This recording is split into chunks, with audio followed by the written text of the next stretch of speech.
Today I want to show you how to work with eggplant and an absolutely fantastic recipe for baked rolled eggplant or baked stuffed eggplant in rolls in the oven with Greek style meat sauce and topped with a little crumbled feta.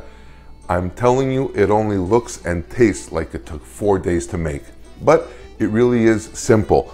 In this recipe, it's basically 2 eggplants that are going to get sliced up, and with this, believe me, 2 eggplants, about a pound of lean ground beef, and a few spices, and you're gonna feed 4 to 6 people like they were champs. We're gonna preheat our oven, 375 degrees Fahrenheit or about 180 degrees Celsius.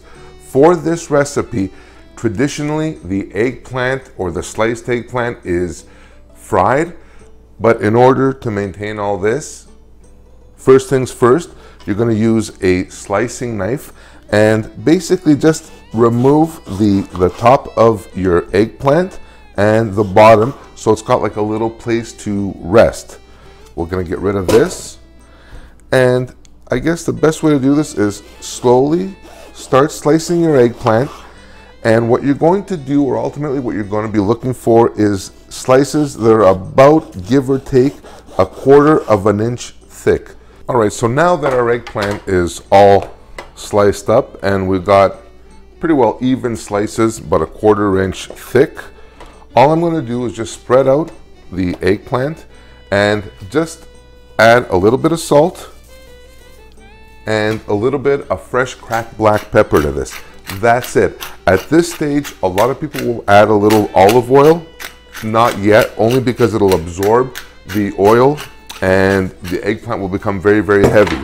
So this, nice and easy, will go into our oven, 375 for about half an hour, and let this bake off.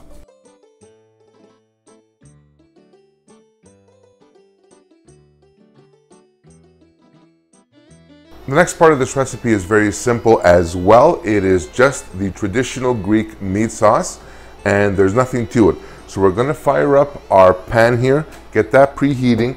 I'm gonna use about a tablespoon or 2 of Greek extra virgin olive oil, and I'm just gonna put our ground beef in here to start sauteing and browning away. So now our ground beef is well on its way to rendering down and browning.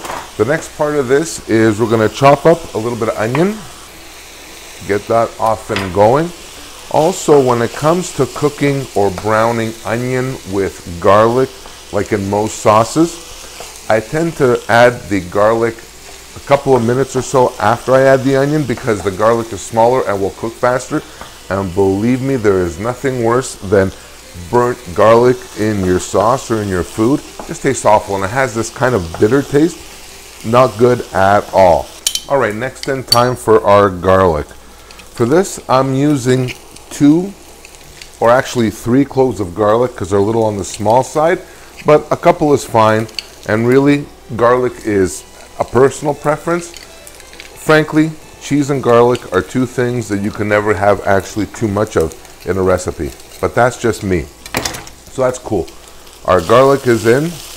Get that going there and let that go for a couple of minutes. And at this point that our garlic is in, you want to kind of stir it a little more frequently so that way it doesn't catch on you and we get that burned garlic like we were talking about before. So next is our tomato sauce. For this, I'm going to use half of this tin, which is about 14 ounces. And that's going to go in just like that. That's all you need for this recipe. Seasoning it up again, a little salt,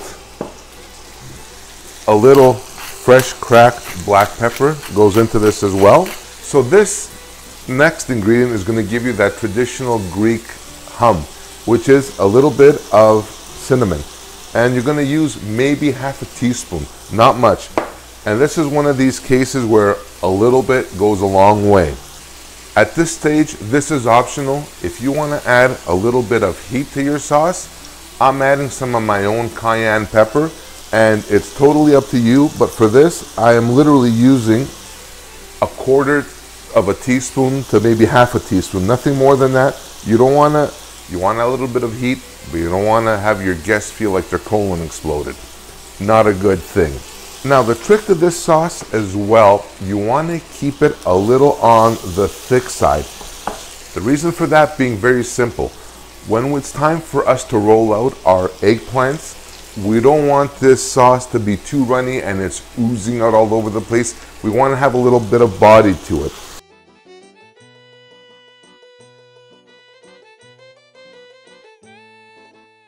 So now our eggplants are out of the oven. They've basically baked off for the first part of this. And now that our sauce is tightened up, I'm actually continuing on rolling them. And when you roll them up, basically there's nothing to it. About a tablespoon or so of the sauce goes into each eggplant slice. And you continue on until your eggplants are all finished, or your pan basically is full. So now what I've done is I thinned out my sauce a little bit and I'm pouring it over the eggplants. Now that looks amazing, if I do say so myself. Pour that over. But wait, there's more. So this is just about ready to go. The last part of this recipe is the feta. We can't forget of the feta. So just give me a second. I'm just gonna grab the Greek life support system out of the fridge, and here it is. No self-respecting Greek home is without one of these. It is basically a small little pail of feta that everybody kind of gets into and everybody kind of looks for. It's very convenient. What we're gonna do is basically just take some feta, and this piece here is about 100 grams, and just crumble it. And you don't have to do anything fancy. You don't have to do it from a height like that English guy says, but you can just crumble it, big chunks, small chunks. This is gonna add that little more brininess and a little bit of more pizzazz to your dish here. Our dish is pretty much ready to go. I'm just gonna real quick rinse off my hands here. And what I'm gonna do is add one more little drizzle of our extra virgin olive oil, our Greek extra virgin olive oil. Perfect, just like that. Maybe a couple of tablespoons, and that's it. Now this is gonna go into our 375-degree oven for about 30 to 45 minutes, depending on your oven, and until the cheese starts turning brown and golden and beautiful.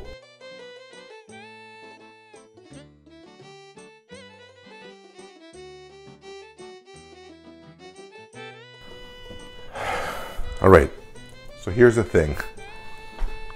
I really wish for the life of me you guys can smell what it smells like in here right now.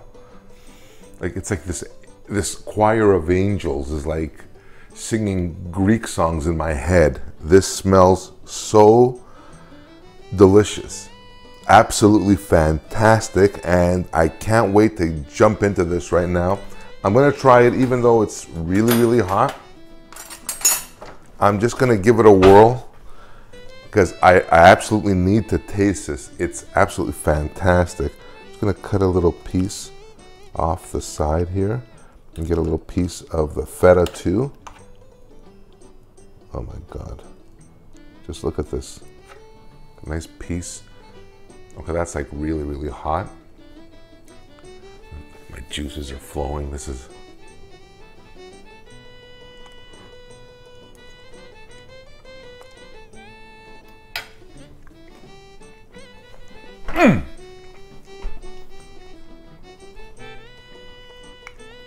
OMFG. The sauce is perfect. Got a little bit of heat from the cayenne. The feta gives a little bit of salt, a little bit of sharpness. It is absolutely perfect. This is also very keto friendly. So for those of us that are looking to maintain the body of a figure skater, this is actually amazing, excellent. And it's so easy to prepare. It only takes a few minutes. Slice your eggplants, bake them off. While your eggplants are baking, you do your tomato sauce. And once the eggplants are done, roll it up, crush some crumble some feta over your eggplants with a little bit of sauce, bake it for about 30-45 minutes, and you are absolutely golden. You will have a meal that I promise you, you will look like a star. And as I said earlier in the video, this is only gonna taste like it took like 3 or 4 days to make. Nobody will know. So I hope you enjoyed this recipe. I had a blast sharing this with you. I really enjoyed making this.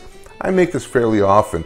And once you get the hang of it, there is absolutely nothing to it. So my dear friends, until next time, keep cooking. Get in the kitchen. You don't have to be a ninja chef. Just try it. And I promise you, you will do great things. Hit the like button. I hope you liked this video. Subscribe as always. Share this with your friends. You know what, ladies, for your men, fellas, for your ladies, Valentine's Day may come early. So anyway, until next time, I'm Ken, aka The Lazy Gourmet. Thank you very much for watching. Bye for now.